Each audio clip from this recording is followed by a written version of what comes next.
Welcome to At the Cottage with me, Chef D. This year we've teamed up with Gypsy Wind Coaches and Culinary Tourism Alliance, and we're keeping it local. On today's show, we're meeting Chef Sean, who has two locations, one in Collingwood, one in Thornbury. We're meeting Agatha from Feast On, and we're going to be cooking over a real wood grill. Won't you join me?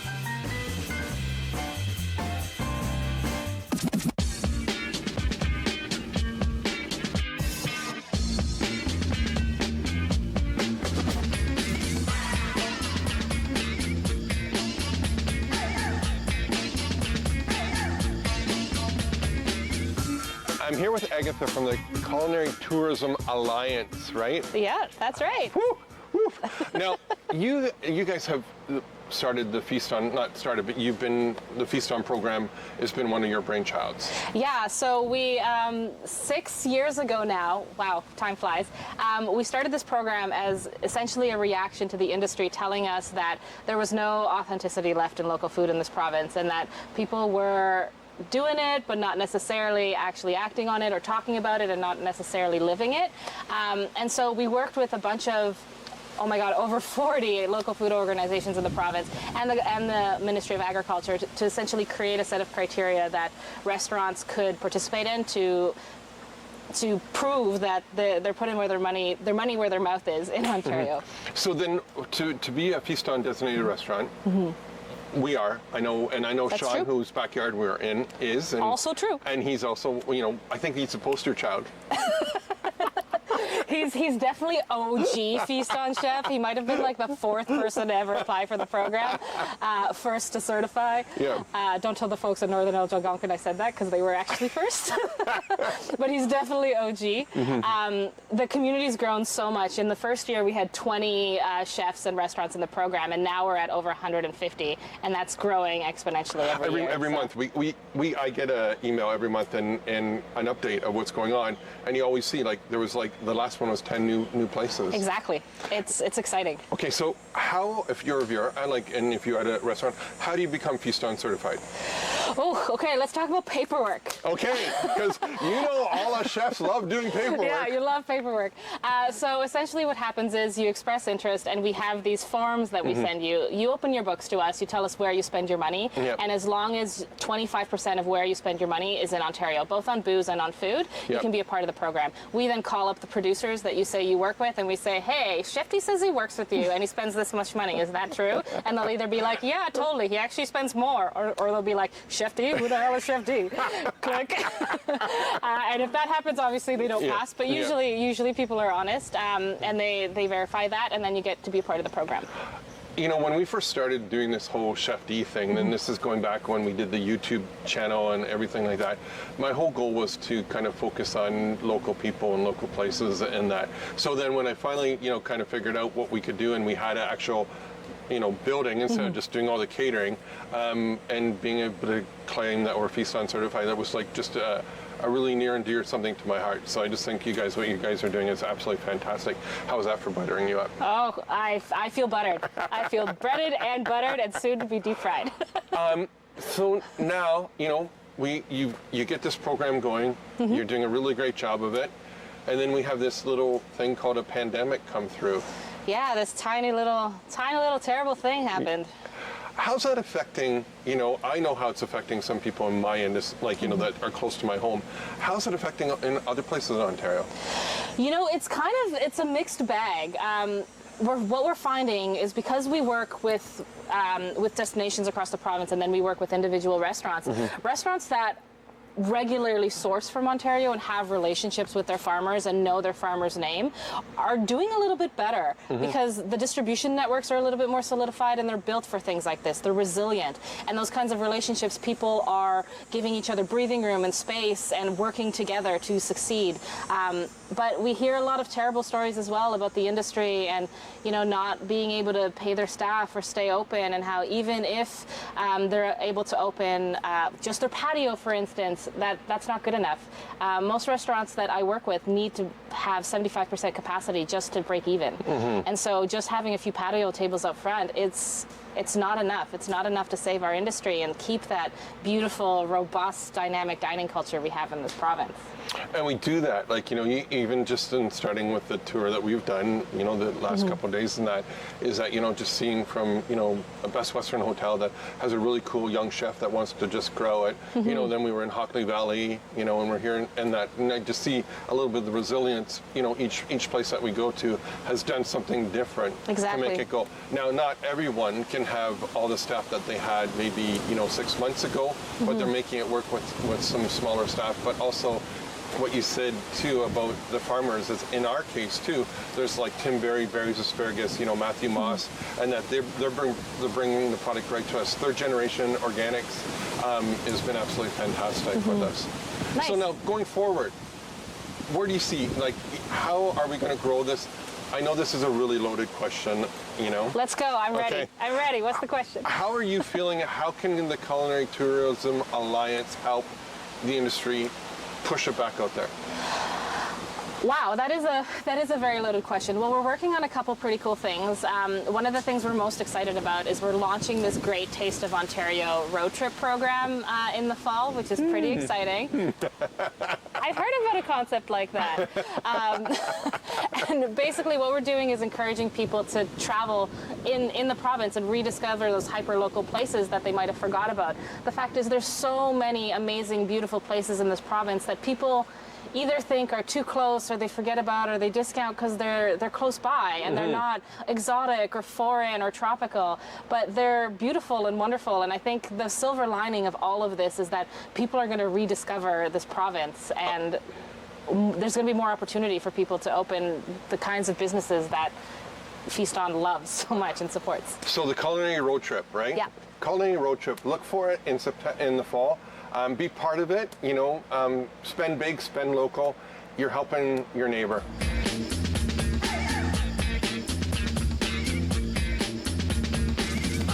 So in the midst of social distancing, this is kind of working out the best for me because all my guests are actually doing all the hard work. I want to introduce a really close friend and a really amazing chef, Sean Edmondson, the Crow Variety and the Bruce Wine Bar here in Thornbury. Yeah. Brother, I know we've talked about this, trying to arrange this for the last couple of years. It's great to have you on the show. Thanks for, you know, reaching out, and it's going to be a fantastic day. I know. Like, we've picked the perfect weather. We started off, it was a little cloudy this morning, but at this point it looks like it's blowing over, so, you know, we should have some fun today. I think we should, because not only we do have the beautiful Crown Verity right here that we'll be cooking on. Absolutely. But because I think we're all pyromaniacs in our, you know, previous lives and all that, right? Fire, food, and knives all seem to go together, right? Like, so we have a wood grill that we're going to go down to and do some amazing NutriFarms chicken and ribeyes down there. How did you get into this crazy business? you know, I kind of started off loving food. You know, my grandfather was the president of the Ontario Beekeepers Association. My other side of my grandparents had a big kind of market garden and I started as a dishwasher kind of at 13. Mm-hmm. I never really left, and it was, you know, a really kind of great output as a kid. You get to sit there and, once again, fire food and knives. Right. You get a little bit of that pyro kind of into you, and you know, what other better way to take and bring, you know, everybody together and that friends and or family and share a meal. So, you know, it's pretty awesome that, you know, 27 years later, I'm still in the kitchen and still having fun behind the stove. So. Yeah, and I can see that when we come to the restaurant, is absolutely fantastic. So we have some third generation organic pork tenderloin that you're going to be grilling on the grill. Yeah. We have some beets, I think, over there. Some zucchini that was your purchase, and some eggplant. Yeah, I mean, you know, we've got some great Ontario produce out right now. You know, we're just hitting that kind of stride. Yes. Finally kind of seeing it flood the grocery stores between beans, zucchini, you know, eggplant. We got some lovely... I know, the beans, I've been eating them back. It's a great snack. I mean, you know, my bean plants, if I can keep the kids away from them, do pretty well. Otherwise, the kids just sit there and they snack all afternoon. Right. But, you know, we've got some beautiful produce, you know, around us. You know, Ontario's got some, amazing producers, and we're happy to sit there and be able to really focus and highlight what they kind of produce. And that's kind of always been your go-to, right?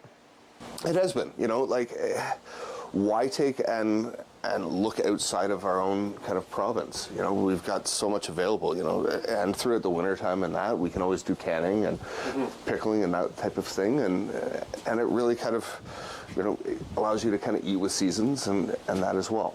And when we come to your place, a lot of the charcuterie boards that you create is a lot of your pickling is all over that. It is, what better way to take and really highlight great Ontario produce, throughout the year and pickling and charcuterie boards. Great to kind of start a meal and you sit down and kind of great conversation pieces. As we kind of go through and that, right now I think it's a little bit more challenging with social distancing, but still sitting down and having something that you can converse over and really take your time and kind of ease into a meal, it's an awesome way to start. Perfect. So you're going to get started on your side. I can get doing some vegetables, some onions, a little bit of wilted beet tops, because don't forget you can use the whole vegetable, some beans, and we're going to use some of your Thornlow butter because I stole that off you. And I know Jason Purcell, who's a Cooley Pristine Oils, check them out. They can deliver right to your door. Yeah, and some beautiful product from them too. They do amazing kind of cold press oils and vinegars and some really great legumes and that as well. Their lentils and cranberry kidney beans, split peas. They really got a wide range of products. 100%. And, fantastic kind of suppliers. So let's get cooking. Yeah. Get this.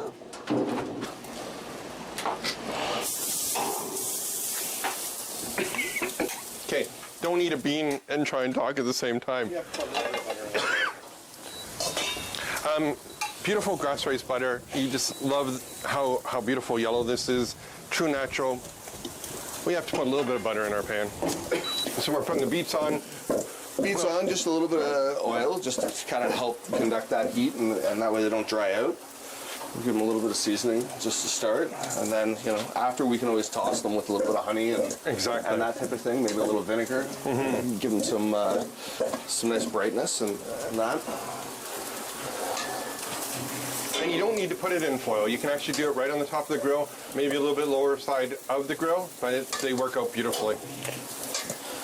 And they're, like you said, they're just coming right in. All the vegetables are coming right in. Yeah. Well, we're starting to get those first of the season ones, and just end up being so sweet, and especially when you're grilling and roasting them, taking and really caramelizing down those sugars. They're fantastic. Eggplant, nothing better grilled, I love it. Pizza, salad, everything. Make it into, even a spread. Baba ganoush is lovely. One of my favorite things to do is just even like a grilled ratatouille with it. Take some zucchini and eggplant, throw some peppers on too, a little bit of blistered tomatoes. Yeah. It's absolutely gorgeous. I might have some blistered tomatoes for you, Chef. Awesome. We'll take and the tomatoes that are coming out of the hothouses right now down in Leamington and that. Aren't they amazing? You're kind of my vintage and been around for a while. It's neat to see that not only can they have them all year round now, that they actually taste like tomatoes. They've still got flavor and really taking and developing, the sugars and that. It's been amazing. We think of, Ontario kind of being kind of cold and dreary during the wintertime, and just be able to take and still get some amazing kind of fresh product. Right, and years ago we couldn't do that. No. That technology has really kind of accelerated forward on how we grow and how we're able to eat throughout the course of the season. So when you were thinking about feast dotting, because I heard that you were like number 4 in getting signed up for the program, how did that come about? It was actually one of my buddies, Ryan Crawford, down at Backhouse, which is now Rufino's, had contacted me about it and said, "Hey, you really gotta kind of check this out. You're already, so involved within the food community in our area, and really taking and focusing on what was local and that, and building that relationships within the community. It just kind of made sense. It was a great way to talk about our story more and really kind of let people know that what we were doing it, I want to say ethically and as well, actually walking the walk. Yep. Right? For a long time, I think we got away from where our food came from and that, and kind of making sure that what we said we were doing, we're actually doing.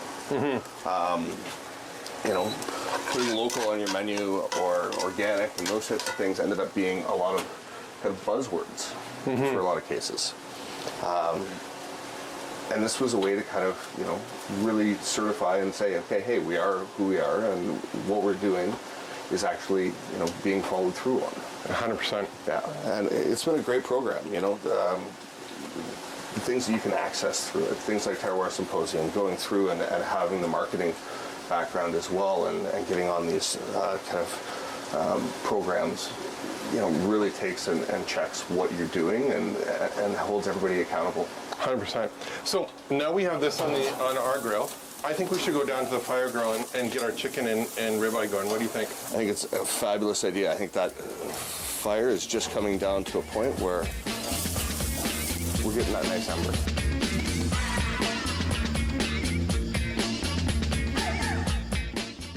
When you don't have the people there to support you that you should, your world kind of like spirals. But United Way has been the biggest change coming into high school. Having the ability to help kids succeed is so important.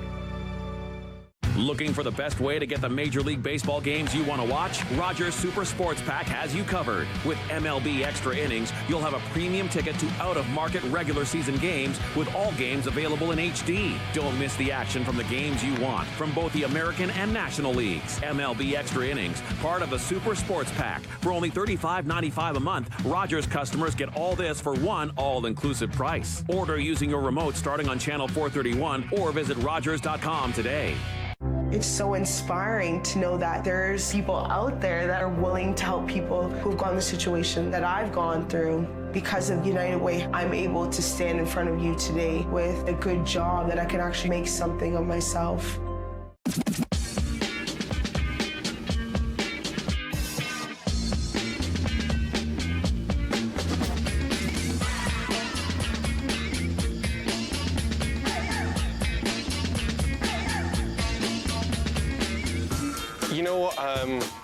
Crown Verde is one of our sponsors, and it's always great. They gave me some amazing barbecues, but I think my favorite one is a wood-fired grill that you've seen and we use. So I come to Sean's place, and you have like the pit and ready, but there's a story behind this. Yeah, so my grandfather made it like years and years ago for corn roasts. Yeah. And over the years, we've kind of added a couple other apparatuses in that. We've got a grill, we've got a kind of a couple big cast iron cauldrons, and then we've got a big flat top kind of plancha. And it's become a really kind of versatile piece of equipment for taking and doing outdoor cooks, whether it's weddings and that type of thing, or even just fun in the backyard. Just having Agatha from Feast On come and hey, we're going to cook some really cool food for her. Yeah. No, and she's been known to build a fire or two herself. Okay. Years ago we did Terroir together and did the Row Retreat, and she was up at 5 o'clock in the morning starting fires to get ready for it. And I think she misses cooking a little bit now and again, and being in the kitchen. Once it's in your blood, it never goes away. No, it's true. It's as I was kind of saying before, what better way to kind of bring people together than over a really fantastic meal. 100% on that. This is really cool, brother. This is really cool. Like, I almost feel like we're back to native times, Just we could wrap it all and give it a little smoke. 100%, right? 100%. So I seasoned the chicken just again Awesome. for social distancing. We're all good that way. And you have some... I got some butcher hooks. Okay. So we'll try and hang a couple of those and just do a really slow roast on them. Yep. So in real time, this would probably be about 2 hours, right? Yeah. Or about 6 beers? 6 beers, Yeah. maybe 8, depending on Okay. how hot of the day it is. Okay. I think it's about 32 degrees today. 100%. So they might evaporate a little faster. We'll see. yeah, I'll get some chicken on here. Okay, and perfect. We'll see how we do. And not only can you just do, like we're doing the ribeye, we're doing the whole chickens, but you know, you could do the pork tenderloin this way. You could do duck, you know, wherever you want to go with it. Take it and just love it, you know, and try it. And you know, if the first one doesn't work out, try it again. It's not a bad thing. It's not rocket science, you know, and we still learn by all our mistakes. I wish I could say I've perfected those, but I haven't. Yeah, I think, you know, mistakes in cooking sometimes create some of the best food and 100%. experience as well. Oh, that guy. So these are pasture-raised chicken, so amazing, amazing.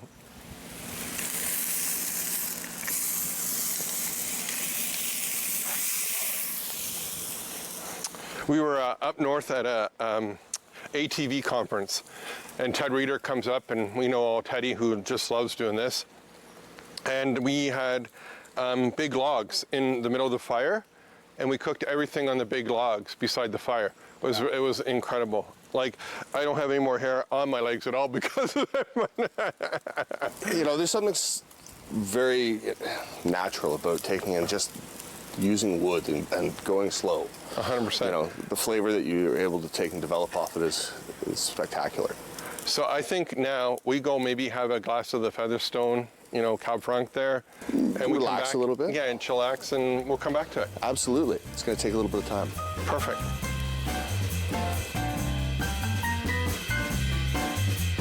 So as you can see, we've turned our beef once already, and do another quarter turn here. And you have the big shovel. Well, you know, redistribute some of the coal base. Yep. and make sure that, you know, we're getting nice even heat. Anytime that we're taking it and cooking with wood, you know, it's not as even as your gas barbecue. 100%, 100%. And that, so we've got to take in and be a little bit more involved with kind of the cooking process. But we started off with a fair amount of wood, and it's kind of started to burn away, and we've got a great kind of coal bed, but we still need to kind of manage that a little bit and make sure that, you know, we're getting well distributed heat, and that way we don't end up with kind of scorched parts, right? 100%. Wouldn't want to take and disrespect that beautiful pieces of meat there. Is there the wood that you're burning right now? Is it anything in particular, or? This wood is kind of just mixed hardwood. At the restaurant, in our wood oven and that, we use primarily cherry. We find it gives a really good burn, and, you know, imparts a little bit of flavor. Our wood oven generally cranks at around 900 degrees, so it cooks a Neapolitan-style pizza in about 2 minutes. But here, yeah, it's mixed hardwood. There's some maple in there. There's a little bit of cherry in that, but it's kind of just a mixed bag. Exactly, and get what, you know, you can find and go from there, experiment with it. You know, I do have a great wood supplier, all kiln dried hardwood. We get a little bit more ash with ours because that's what he's getting right now. Yeah. And every once in a while he'll surprise me with some cherry, and it's just heaven. It's a nice treat to get that cherry. It burns so well. But yeah, I mean, as long as you've got a good hardwood, for the most part, you know, you're going to get a good burn and a good heat out of it, which is kind of what you're looking for. And, you know, we might have brought out the, you know, Yeti, Well, you know, grapefruit radler, a little bit less alcohol in it, so, you know, we can kind of cruise control our way cruise through control, but it's still delicious, and especially on this hot day. And yeah, I don't think we could pick any hotter days for the, right? I think it's 34 degrees right now without the Humidex. Well, we're going to continue grilling. We'll come back in just a minute. Fast forward about 3 hours of, you know, having some nice beverages from our good friends at Warlow Brewery. A beautiful backyard, Chef Sean. This is absolutely fantastic back here. Thank you. This is just a like lot of fun. Yeah, your wood pot. We still got the fire going. Still got the fire going. Do you think we're going to do some more? Well, it's been known to happen. Just keep throwing stuff on. It'll be fun. So we have our beautiful 3 generations organics pork tenderloin, our little ratatouille. This is the Ontario ratatouille, so we used some fresh beans from your garden, carrots, some zucchini and eggplant, a little bit of onions that I got at the Owensville Market, and nothing better than a beautiful, rare prime rib done on a wood grill. It doesn't get much better than that. And your salad here, young man. We got some Ontario corn right now, so like everything's kind of coming into season, and that first of the Ontario corn right now has been beautiful. Yeah. The sweetness that's coming out of it's just That's right. awesome. The heat this year is just it's lovely. And then of course our chickens here at the end, not to be outdone, a little bit of chimichurri sauce, and of course some of your beautiful pickling that you do on a regular basis at the restaurant. Yeah, we got some beans, some morel mushrooms from the spring of last year, and then we've got an apple compote, and then some house-made Chardonnay mustard. Oh, I know how good his mustard is. And then of course our good friends from Featherstone just kind of keeping us in some wine. There's a couple of Just enjoying that wine for myself here.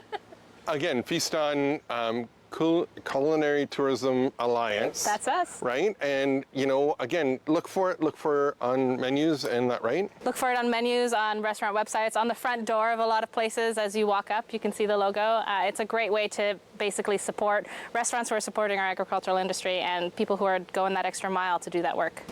Also, too, if you go on your website. Yep, OntarioCulinary.com.